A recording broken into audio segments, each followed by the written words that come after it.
High school graduation, a day that marks the accumulation of everything high schoolers have accomplished. And also it's the day where teenagers finally accomplish something that's expected of them to do.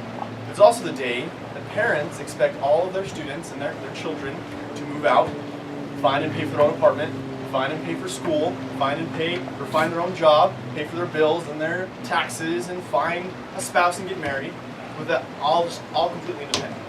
Something that they're just expected just to know how to do. But where are they supposed to learn these skills? That's what this speech is about today. High schools need to take a higher priority into teaching their students, teaching these teenagers what they can do to succeed in life. There are some classes that are taught in high school, like a financial literacy class that does teach some of the basics on how to be successful in life, but they barely even teach you how to write a check, which I guess that's kind of dated anyway, because no one writes checks anymore. But it doesn't cover the easy things like how to pay bills. It doesn't give enough information on how to budget out your expenses for the month. It doesn't teach any of that. But schools can definitely do a better job of doing that. Having these 18-year-olds, right, they're still teenagers, having teenagers get to graduation and be able to move on to life, and being able to function as complete adults, what's kind of expected of them, how they can function, is completely attainable. This is a future that can happen. It's happened before and it can happen again. Students spend 7 to 8 hours a day at school, right? And that time spent between 7 to 8 different classes every day.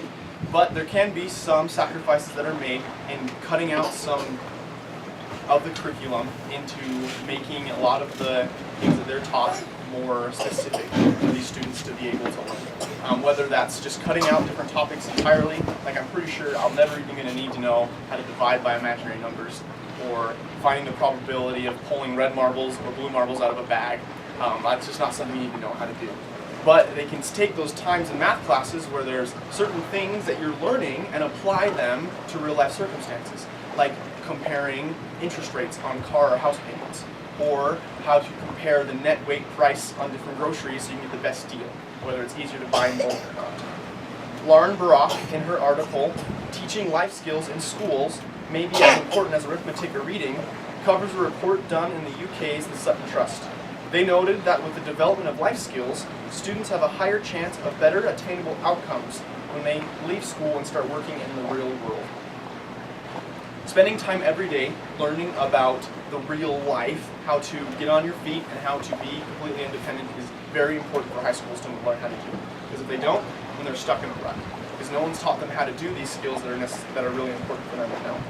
But there's also other skills than just the physical ones, like how to pay bills and things like that. It's also important to know how to resolve conflict peacefully, and how to have a healthy relationship, how to deal with loss, depression, anxiety, suicide, things like that can also be taught in schools.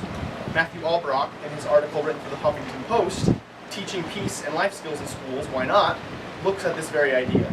He quotes a few statistics provided by studies from different high schools in the United States. These are some of the statistics. In West Philadelphia High School, within 2 years of implementing a restorative discipline program, incidents of assault and disorderly conduct outside of high school dropped more than 65%, all just from learning these different skills. Meditation, mindfulness practices in schools have noticeable benefits as well. Studies have shown suspensions decreased by 79%, attendance increases by over 98%, and academic performance is notably increased. There's an up to 42% reduction in physical and verbal youth violence throughout life skills training in schools as well. And all of those statistics, all of those increases in behavior that we see in high schools is because students are feeling more engaged in what they're doing. They're seeing the value in what they're learning, as opposed to just, they're just busy, which is what I know I feel the majority of the time in high school. This is an obtainable future. This is something students can learn. This is something that can be implemented in the years to come so that students can be more successful throughout life because of it.